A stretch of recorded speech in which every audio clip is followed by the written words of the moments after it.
We have DNA evidence against you. We found the blood on the knife. And the skin under her fingernails. Yes. And the necklace. Just a minute now. You know what you did. No, I did not. You're guilty. Stop denying it. Stop denying it. I did not. How do you explain the DNA? How do you explain your boss driving you to Susie's house while you kidnap her? She's lying. How is she lying? Why would she lie? We know you paid her off.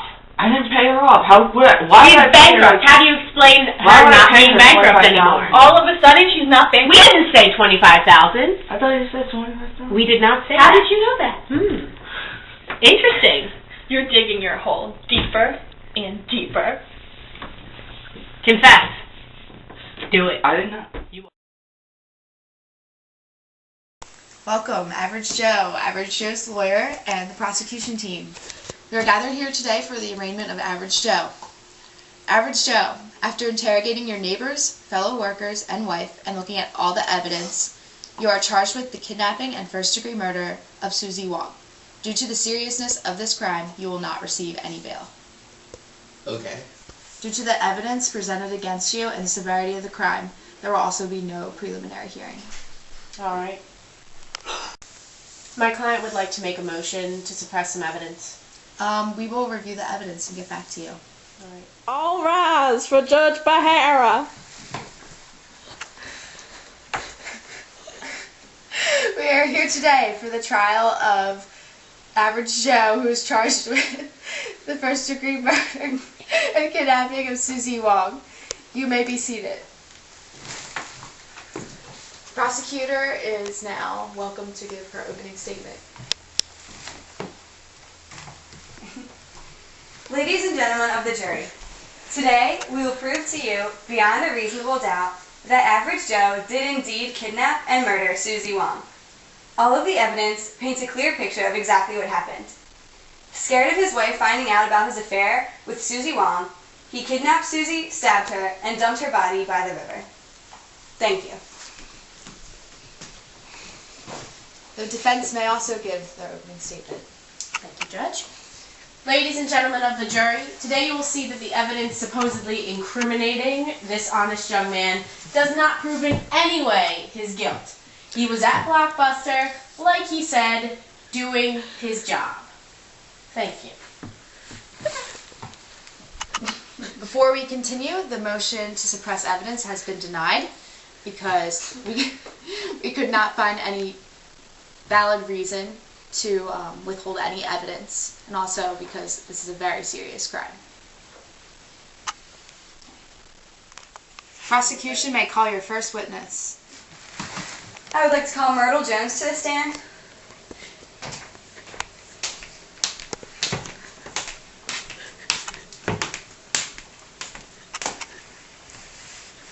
Hello, Myrtle. Hello. What is your relationship with Susie Wong? She's my neighbor, and I see her occasionally, but nothing really beyond that. Okay. And have you ever seen this man at her house? His name is Average Joe. Yeah, I saw him once before. He pulled up in a car and got out and threw her into the trunk and drove away.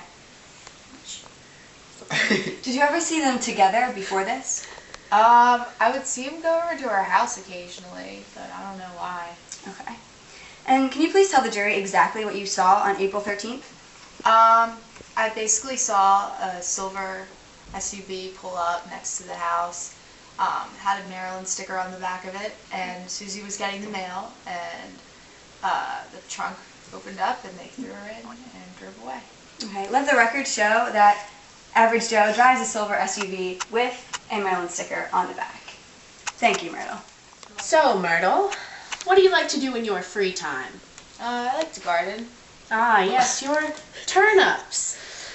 I see here that you've been charged in the past with possession of illegal substances. Is this true? That's true, but I don't think it should be used against me. I mean, I think I'm a reliable source of information.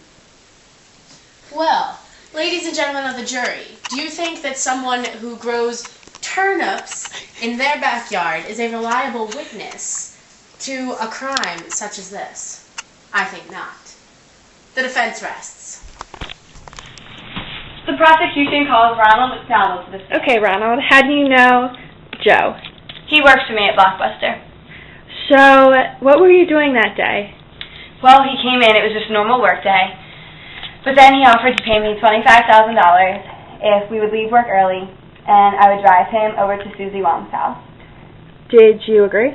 Yes, because I'm having some very big money problems, so I really needed the money. And I did not know what he was going over there for. Weren't you about to bankrupt? Go into bankruptcy? Yeah. Okay. So you drove to her house, and what happened? He jumped out, grabbed her, and threw her in the trunk. And I was just so freaked out, so I just started driving. And she was screaming and screaming and saying, "Why are you doing this to me?" And I tried to ask him questions, but he wouldn't answer. So I just drove him back to his house. And I know I should have done something, but I was just so freaked out, and I just wanted the money. So I just dropped him off and then went home. Why did you agree to tell us this? Because before you were a little timid about it. Well, I didn't realize that I could be charged with murder, too, if I was an accessory and didn't confess. So they offered me a plea bargain. Okay, so you felt a little guilty? Yes, I do. I didn't know what he was going to do, and then I was too freaked out. So. Okay, thank you. So, Ronald, were you and Joe friends? Mostly work acquaintances. Yeah. Mm-hmm. So he was aware of your money problems? Yes, he was. If you were really in need of that much money, how do we know for sure that you weren't involved more in the planning of the crime? Well, I mean, if I was honest enough to implicate myself at all, like, why wouldn't I just tell the whole truth? Well, you didn't tell the truth in the beginning. Well, that was before I knew what I could be charged with. Ah. Well, in your statement, you said that you and Joe closed down the Blockbuster to perform the crime. But I have here a receipt from a person who went to Blockbuster during the time that the crime was committed and rented a video. Well, I actually never said that we closed down Blockbuster. Joe and I left, but there was still another worker there. We left it open. I see. The defense rests. The prosecution calls Mrs. Joe to the stand. Hi, sweetie. Hello, Mrs. Joe. Hi. Were you and Average Joe having any marital problems? No, we'll have a fight once in a while, but other than that, it's like perfect. Okay. And then what did Susie Wong do for you? How did you know her? She came, every weekday, and she took out our dog Murphy to go out, and she fed him while we were at work. Okay. And is your husband at all violent? Does he have a temper? He does have a little bit of a temper, but I see. can deal with that. He never goes overboard, really. Okay, so can you see him doing this to Susie? Oh no, she's really Susie like one of the family. Oh, okay. So, were you aware, or did you have any suspicions that he was having an affair with Susie Wong? No, not at all. He was always at work when she came, so we didn't really see each other that much. I see. Okay, well, thank you for your time. No problem. So, Mrs. Joe, how long have you and Average Joe been married? 2 years next week. And how long have you dated, before then? We only dated for 3 months. 3 months. So 2 years and 3 months. It was a pretty long relationship. Love at first sight. Love at first sight. Aw. So you said that you'd never really had any marital problems? No, not really. Other than a couple fights here and there.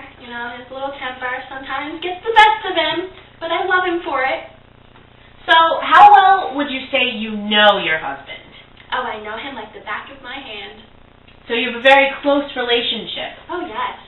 I mean, he keeps to himself. You got to dig deep to get in there to find out more about him, but I think I know him pretty well. Ladies and gentlemen of the jury, how can you deny that the relationship between these two is not a really strong bond? She knows him better than anyone in the world, and she does not believe that he committed this crime. The defense rests.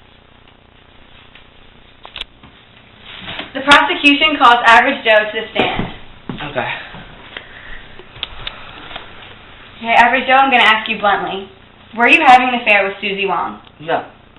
Okay. Then how do you explain finding her blood on the knife that we found in your living room? She was making me a sandwich. Okay, now when the cops arrested you, you said that you were making yourself a sandwich. Yeah, but then, like, I made the sandwich, she cut it, but she accidentally cut herself. Okay, so your story's getting a little confused now. And second of all, what were you doing home? You were supposed to be at work. It's just like...